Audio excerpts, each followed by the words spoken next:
მუზეუმის კედელთან სულ 7 რომაული ღვთაების ქანდაკებაა. ერთ მწკრივშიო, ნახოთ, 7 პოზიცია. იუპიტერი მწკრივის ანთავში ან ბოლოშიაო, ერთ-ერთ ბოლოშიო, ოკეი, ნეპტუნი მარჯვნიდან მესამეო, მარჯვენა მარცხენა ჩვენი დამკვირვებლის პოზიციიდან იგულისხმება როგორც ყოველთვის. ამიტომ ნეპტუნი ავიღოთ მეხუთეზე. შემდეგ სატურნი ვენერას უშუალოდ მარცხნივ არის, ანუ სატურნი და ვენერა არიან გვერდი და სატურნი უნდა იყოს სჭირდა, მერე უნდა იყოს ვენერა.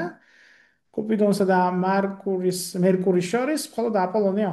ოკეი, ხა ჩვენ აქ ეს იუპიტერი ავიღოთ ან პირველ, ან ბოლო პოზიციაზე, ხო? იუპიტერი.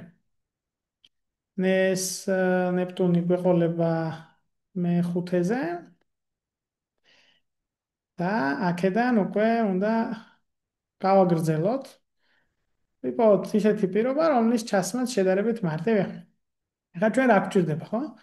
გვჭირდება, რომ სატურნი და ვენერა იკავებდეს ორ მეზობელ პოზიციას და ამასთან გვჭირდება, რომ კუპიდონსა და მერკურს შორის მხოლოდ აპოლონი იყოს. ანუ გვჭირდება 3 მეზობელი პოზიცია და 2 მეზობელი პოზიცია განლაგებაში. აი მეორე განლაგების დროს მე-6 პოზიციაზე ვერავის ვეღარ ჩავსვამთ, იმიტომ რომ სატურნი ვენერას პირობა დაირღვევა, კუპიდონსა და მერკურს შორის მხოლოდ აპოლონია პირობაც დაირღვევა, იმიტომ რომ თუ კი ან კუპიდონს ან მერკურს ჩავსვამთ მე-6-ზე, მათ შორის მხოლოდ ნეპტუნი გამოვა. ამიტომ პირველი განლაგების მიხედვით ვავითარებთ მსჯელობას, სატურნი და ვენერა იქნებიან მე-6-ზე, მე-7-ზე. და კუპიდონსა და მერკურს შორის მხოლოდ აპოლონია, აპოლონი გამოვა მე-3, ხო? მეორესა და მე-4-ზე გვეყოლება კუპიდონი და მერკური, ოღონდ რა თანმიმდევრობით ეს ჩვენ არ ვიცით, მაგრამ მათ შორის რა კი აპოლონია, მე-3-ზე ყველა ვარიანტში გამოდის აქ აპოლონი.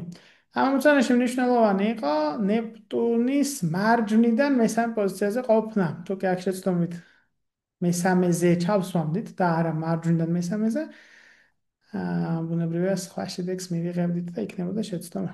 სწორ პასუხი გვაქვს აქ E.